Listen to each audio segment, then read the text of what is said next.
नमस्कार सभी को, एक बार फिर से स्वागत है। हम पढ़ रहे हैं पतंजलि योग सूत्र। पतंजलि योग सूत्र में हम पढ़ रहे हैं क्लेश जो है वो पतंजलि योग सूत्र का बहुत ही मुख्य पार्ट है। तो आगे महर्षि पतंजलि बता रहे हैं कि जो 5 क्लेश हैं, जो अविद्या, अस्मिता, राग, द्वेष, निवेश, ये जो है यही जड़ है। आगे के सूत्रों में बता रहे हैं कि ये जड़ हैं हमारे जन्म मरण और ये पूरा साइकिल चलता है।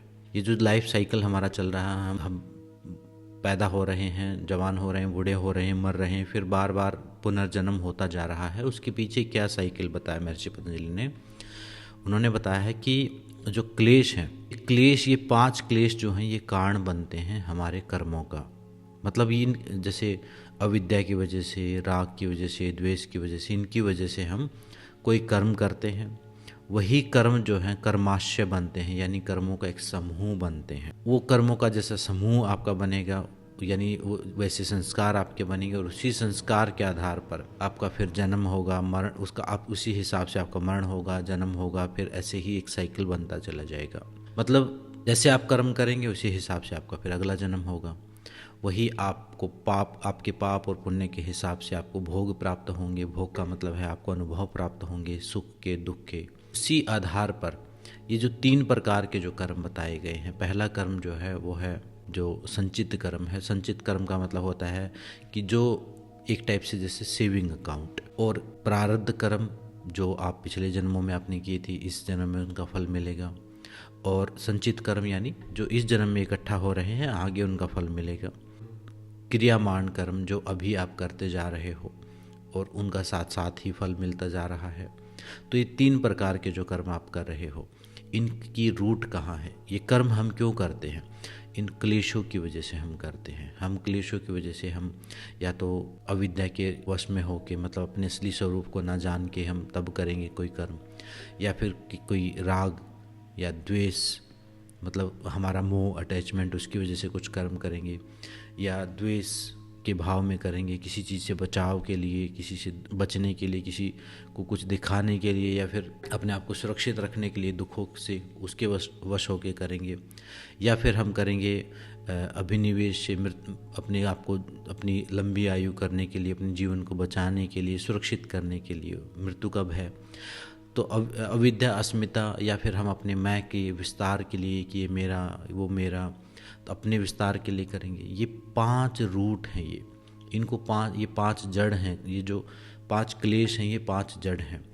इनकी जब तक ये क्लेश रहेंगे तब तक आप कुछ ना कुछ ऐसे कर्म करते चले जाओगे, और कर्म करते चले जाओगे तो कर्माशय उनका समूह बनता जाएगा। या वो संचित कर्म होंगे, या प्रारब्ध, या किसी न किसी रूप में आपको आगे फिर प्राप्त होंगे। उसी हिसाब से भोग यानी अनुभव प्राप्त होंगे, उसी हिसाब से आपका जन्म मरण होगा, और एक लाइफ साइकिल चलता रहेगा और सुख दुख प्राप्त होते रहेंगे। तो महर्षि पतंजलि बताते हैं कि अगर हम कर्मों पर और इस पूरे साइकिल को ख़त्म करना है तो हमें क्या करना है? हमें जड़ ख़त्म करनी है। और जड़ क्या है? जड़ है क्लेश।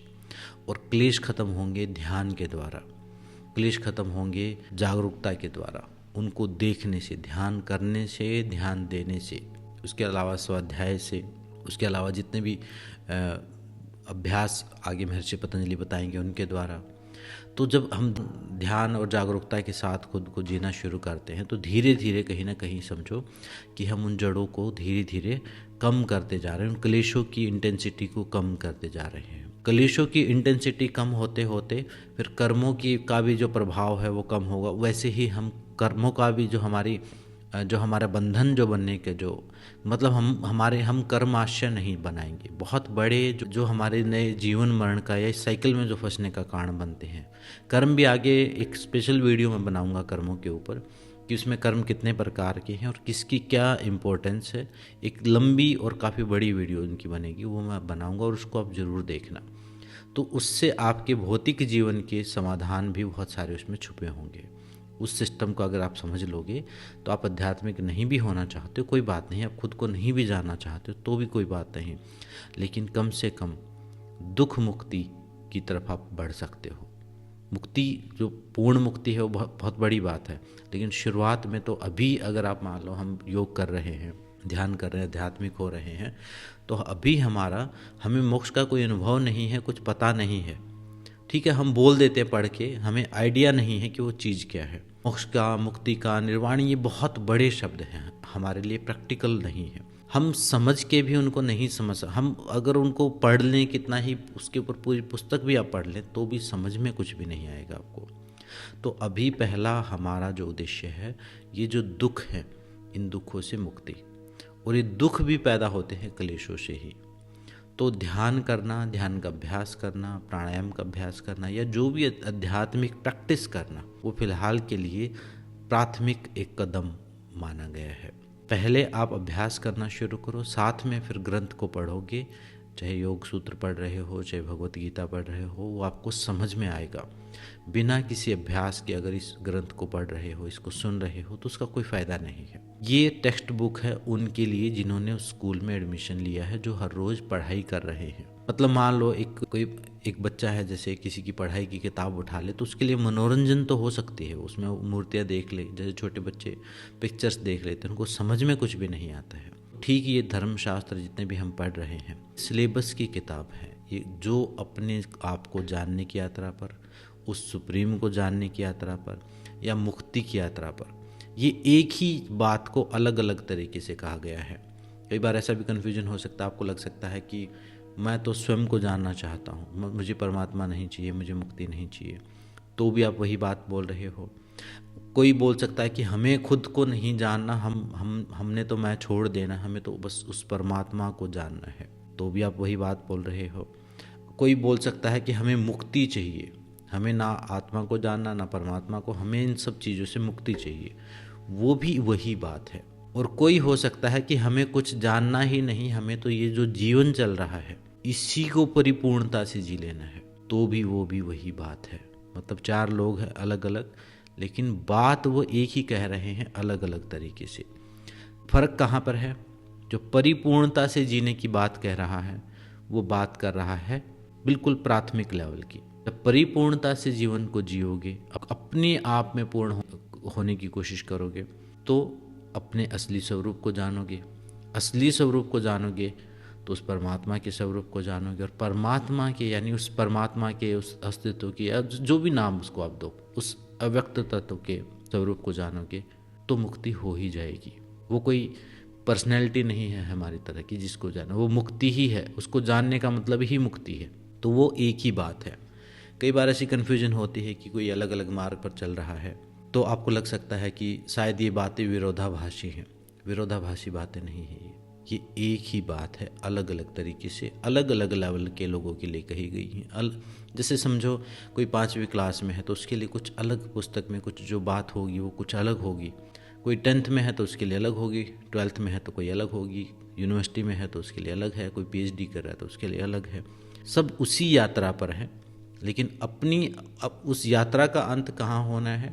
होना मुक्ति में ही है, निर्वाण में ही है, या सोर्स में विलीन होने में। नाम कुछ अलग अलग दे सकते हो, लेकिन उसी यात्रा की बात कर रहे हैं। यहाँ तक कि अगर कोई नास्तिक भी है, उस यात्रा से भागा नहीं जा सकता। अगर कोई नास्तिक भी है तो वो भी बात वो वही कह रहा है, 2 क्लास पहले की बात है बस वो, और कुछ भी नहीं। पहले वो हर चीज़ पर डाउट कर रहा है, मान नहीं रहा, तो वो भी उसी प्रोसेस का पार्ट है। ये सब हमने भी किया, ये सब इसी स्टेप से गुजरते हैं। पहले आप यकीन नहीं करते हैं, फिर कुछ ऐसी सिचुएशन होती है आपको यकीन होता है, फिर ऐसी सिचुएशन होती है फिर कुछ अनुभव होता है, फिर आपको धीरे धीरे एक मैच्योरिटी की तरफ आप बढ़ते हो, एक आत्मा की यात्रा। जैसे हमारे जीवन की यात्रा है, जैसे हम बच्चे होते हैं, फिर टीनेज में पहुंचते हैं, फिर यंग होते हैं, फिर बूढ़े होते हैं, एक लाइफ साइकिल है। वैसे ही आत्मा की भी यात्रा है। आत्मा पैदा होती है तो वो शुरुआत में वो डाउटफुल होती है, शुरुआत में वो प्लेजर्स को खोज रही होती है, फिर वो थोड़ा डाउट पैदा होते हैं, फिर उसको सेल्फ की जर्नी शुरू होती है और धीरे धीरे करके मुक्ति की तरफ बढ़ती है। वही कदम है।